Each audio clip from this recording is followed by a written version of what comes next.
Бір ауылда бір қыз өмір сүрген еді. Дәстүр бойынша ол жігітінің үйіне келін болып түсіп, енесімен бірге бір шаңырақтың астында тұрды. Алайда оған жаңа тұрмыс ұнамаған еді. Енесі оған үнемі бір нәрсені үйретіп, дұрыс істемедің деумен болды. Бір күні таңертең қыз бақсыға барады. «Не жағдаймен келдің, сұлу қыз? Жігітті қарату үшін бе?» деп сұрады қарт. Қыз оған: «Жоқ, менің сүйікті жарым бар, бірақ оның анасымен тұра алмаймын», деді. «Менен не қалайсың?» «Өтінемін, оны уландыруға көмектес». «Осымен бақытты боламын деп ойлайсың ба? Жарайды. Саған жаным ашығандықтан бір у беремін. Оны шайға қосып қайнатып беруің керек. Бірақ саған айтар кеңесім бар». «Қандай? Не айтсаң да орындаймын». «Біздің ауылда өсек тез тарайтынын білесің. Сені бірінші айыптайды.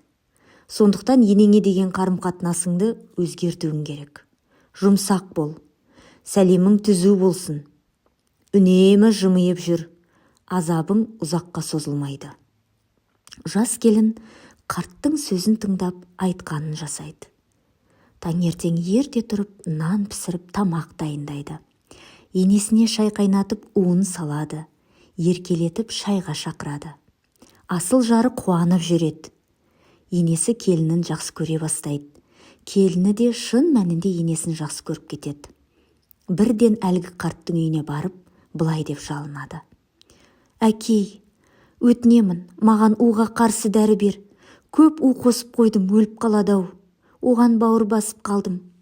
Маған туған анамдай қамқор болды». Сонда ақсақал: «Жаным, сабаңа түс.